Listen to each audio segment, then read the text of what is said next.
Hey guys, I'm coming on really quickly today because I posted this recipe on my website and I posted it on Facebook and stuff. And I thought, oh, there's so much I want to say about this recipe. This is why I feel like writing blog entries with recipes sometimes is so limiting because I'm not into like writing, my blog entries are not like 5 pages long with 20 pictures.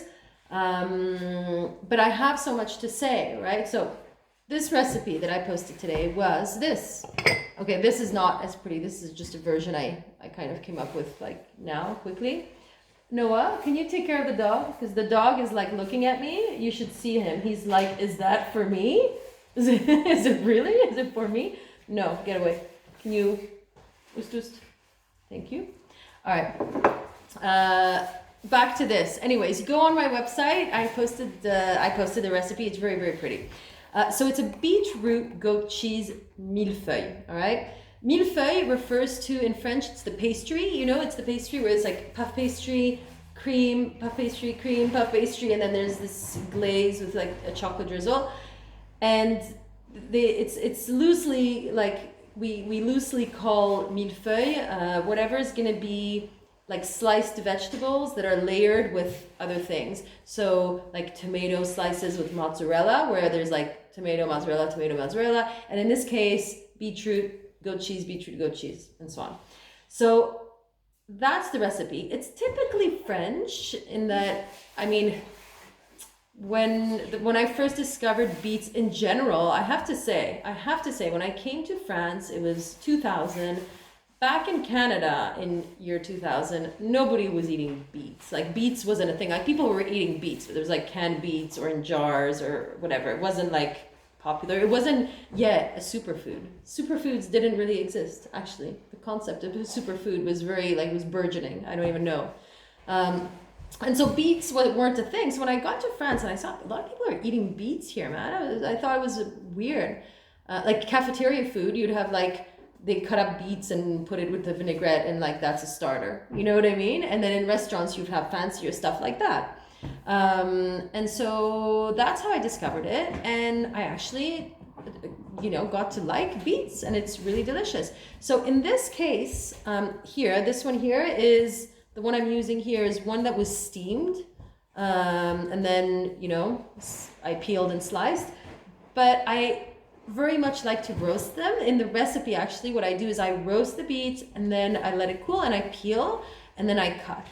The reason for that is because, let me show you, if I've got any left over here. Do I? I'm not sure. Aha, yes, okay. Let me show you the reason I prefer the roast beets. Because roast beets have this like deep, beautiful color. Like it looks brown almost. And the lighting is kind of terrible because I'm new at this YouTube video stuff. Guys, the dog, man. Get the dog, do something with it. He's gonna eat my beets. The dog. Anyways, so when they're roasted, they have like this deep, rich color and they don't taste as earthy. So people who aren't crazy about the earthy beet taste, definitely roast them because it's gonna lose a bit of that earthiness and it's gonna be replaced by sweetness and aroma and it's like delicious. But this is good too. This is probably healthier, right? Anyway, so what I was saying is you take a beet, you slice it, and then you take goat's cheese, and then the goat cheese, here's the one I use. Now my hands are all red, so I don't want this goat cheese to be pink. But I use a fresh goat's cheese that's crumbly and light. So that it looks like this. It's like these logs. They come in logs. And what I do is I will, see how it crumbles? It's like this crumbly kind of texture. So I just put that there.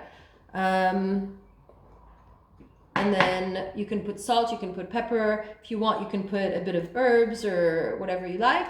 And then you just repeat. And you kind of like you would with, as if you were making lasagna or something. And then you put a few slices and then ta-da, you know, you get something like this. Now, this has been done really quickly. The picture on my website is so much more beautiful, but we ate it. So I can't show it to you here. Now, the other thing is then I put some nuts. I used roasted hazelnuts. They're amazing. And why do I roast them? Because when you roast, it is so delicious. Like it's like it's succulent. You know, it's really, really good. Now, I love raw nuts and I eat raw nuts a lot. If you know me, you know I love nuts. All my like old Nutella jars over there are filled with nuts and seeds and stuff. But if I'm making this occasionally, or if I'm making it for guests and I want it to be like I give a bit more priority to the taste rather than how healthy it is, I'll roast them because it tastes so much better. Now, if you do it on a everyday kind of thing and you're a bit more health conscious, then don't roast them. Because when you roast nuts, what happens is that the oil in the nuts, it gets to a high temperature and it transforms itself, and it's not very good for you. You know, it's like, you know, when you heat oil at a high temperature, it's not good. Same, except the oil that comes from nuts, certain nuts more than others, that temperature at which they can go is not so high, right? So if you roast them and they become really dark, it's not going to be very good for you if you eat a lot of it, right? Which is why I say when you make nut butter, don't roast your nuts too much. You want to roast them a bit, but not like so that they become too dark. Like if you see really dark almond butter, for example, don't buy that if you're the type like me who eats it all the time.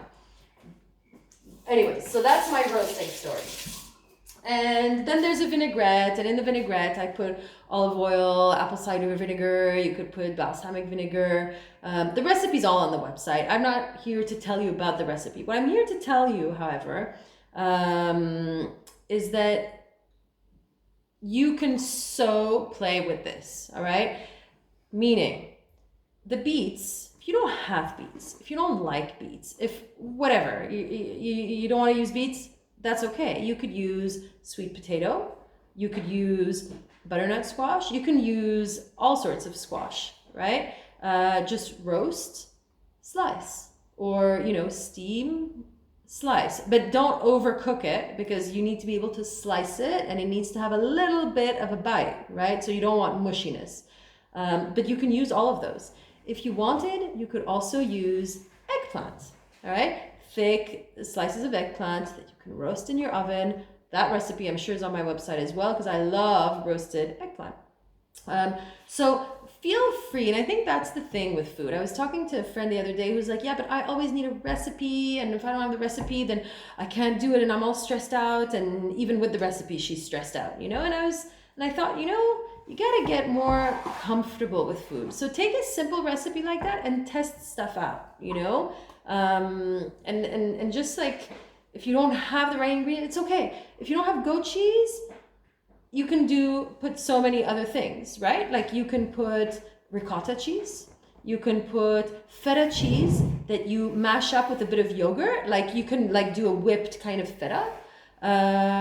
You can add herbs in it as well. You know, you could put some parsley, you can put some basil into the mixture or on top or on the side or whatever, you know what I mean? So definitely the addition of herbs is really good. And in terms of herbs, dill goes really nicely with beet and that goat cheese and creaminess. So that's awesome, especially in winter. It makes for a really nice kind of wintry starter. And then, or if it's more summery, you could put like autumn or whatever, you could put like basil, or you could put, you know, parsley. There's like so much stuff. There's so many different herbs you can put in there.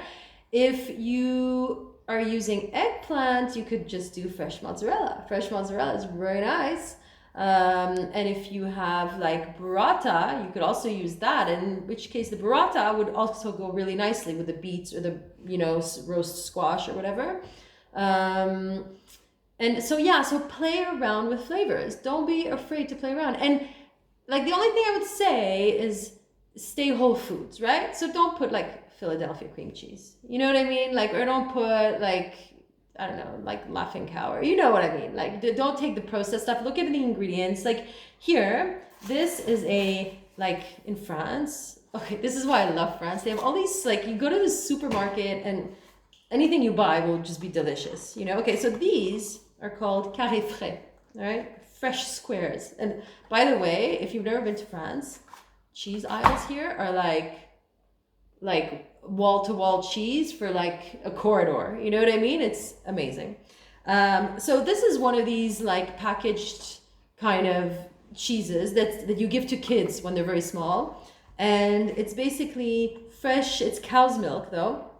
And it's just cow's milk with salt and I don't know what, like there's like 3 ingredients, right? And cream and lactic ferments. I don't know if you say that in English, but you know what I mean? Something that helps ferment to make it into cheese. And that's it. So just make sure to use whole foods.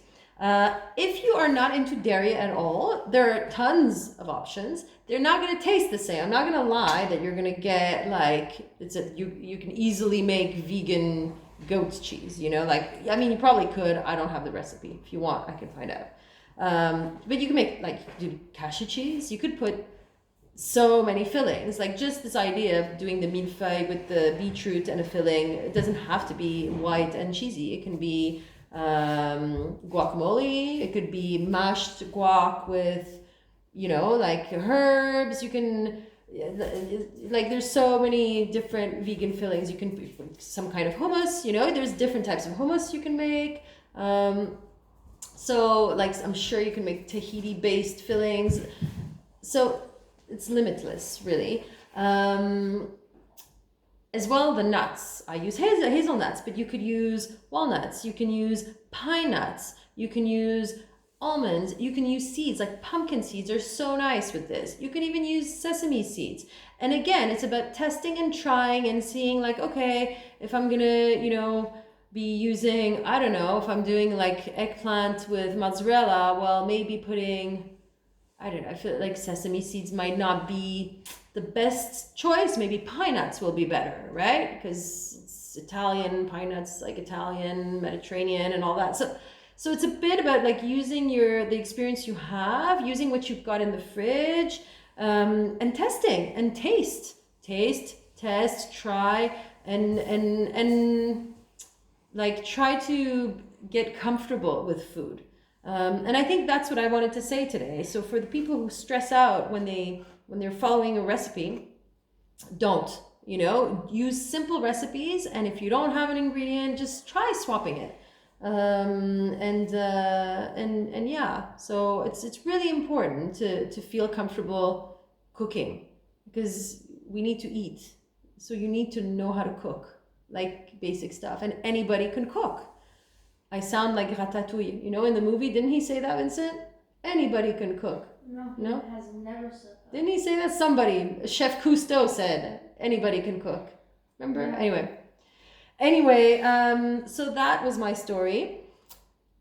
Go check this recipe on the website. Really easy. If you've got questions, let me know. And yeah, and if there are ingredients you're curious about and you'd like to test and you don't know many recipes that are good with that ingredient and you'd like to know more recipes, I love developing recipes, so please let me know. And if you have questions about other options you can do with this millefeuille, let me know too. And if you've got questions about France or the food here, anything else, please reach out.